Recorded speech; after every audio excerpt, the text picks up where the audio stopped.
The year is 1993. Jurassic Park is stomping through the box office and Whitney Houston is ruling the charts. But something is about to drastically change in video games, or with the help of a certain technology, the CD ROM. The hundreds of megabytes available on a CD was a luxurious update for the games industry. And in taking advantage of all this space, the devs of the 90s set their sights on three magical letters: FMV, full motion video.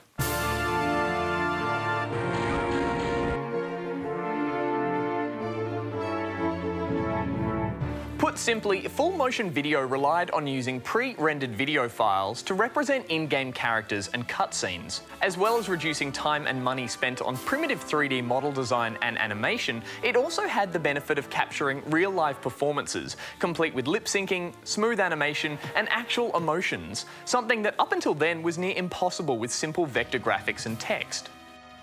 At the time, FMV felt like the logical way forward for gaming, a bridge between the world of cinema and video games, a way of finally inserting gaming into the realm of mature entertainment and providing it with the legitimacy that it so craved. And action! One of the earliest titles to take advantage of this tech was the spooky mystery game The Seventh Guest. I guess our host wants us to fend for ourselves. It sold over 2 million copies and actually caused a spike in CD-ROM drive sales. Bill Gates even called it the new standard in interactive entertainment, a pretty big call for the time. It quickly became apparent that the slow, staged nature of full-motion video was perfectly suited to the pacing of point-and-click adventure games. Return to Zork brought the definitive text adventure series up to date, while other games attempted more ambitious gameplay with the technology. Welcome to the sewers, punk. Sewer Shark was an action-packed, futuristic on-rails shooter that set the bar low for storytelling. Something down there sucked their brains out. Alas, it only took one game featuring mature content to spark a fresh round of censorship hysteria.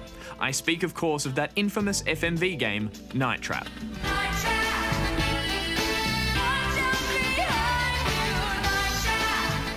While much of the debate surrounding the game may have been misguided, the game itself didn't do any favours for the industry, opening the gates for future B-grade, sexually suggestive titles such as Voyeur and Snowjob. And cut! However, determined developers maintained their optimism for this fancy new piece of tech, and they continued to produce a large catalogue of interesting and entertaining interactive stories. And action! King's Quest creator Roberta Williams explored sinister territory in Phantasmagoria, a game she considered the crowning achievement of her career. Rebel Assault 2 hit a market starved for new Star Wars content. The on-rails shooting action of the game was mediocre, but that didn't matter because the FMV sprites and cutscenes were the closest we'd been to the Star Wars universe since the films. These particular craft have a capability previously unheard of. Of course, Mark Hamill, the man who played Luke Skywalker, also became the hero of another sci-fi tale in Wing Commander 3. A theatre actor by trade, Hamill embraced the staged nature of cutscene acting. It had the biggest development budget of its time and was a huge success. But it wasn't just character actors who found new career opportunities starring in FMV games. Bigger stars like Dennis Hopper, Tim Curry, John Hurt and Christopher Walken all dabbled in this newfangled territory of video game performance. How's the coffee, Sarge? Nice and hot. One thing FMV games did very well was provide a winning combination of charm and cheese, often resulting in cult followings. My name's Tex Murphy. I'm a private detective. Just like me, the Ritz used to be something. Now it's just another grimy building in a rundown part of town. And I'm almost out of bourbon. Launched in 1994, Under a Killing Moon reintroduced Tex Murphy. Part Rick Deckard, part Inspector Clouseau, Murphy trod the mutant-infested streets of a futuristic America. Through the game's combination of rewarding detective work and slapstick humour, Tex quickly became one of the most endearing heroes of the FMV era. And cut! But FMV was never solely reserved for one genre of video games. The military RTS series Command & Conquer cleverly used FMV to inject personality and satire to the many faceless units that you took control over. The spin-off Red Alert series dispensed with the subtlety of satire, instead delving into full parody. Unfortunately, the love fest with FMVs didn't last long. By the late 90s, troublesome multi-disc installs, pixelated VGA graphics and cumbersome gameplay had taken their toll. And action! Even with the release of some of the strongest examples of the genre, such as Privateer 2 and the X-Files game, FMV was to be speedily overtaken by advanced computer graphics that were becoming progressively easier to create and far more pleasing to watch.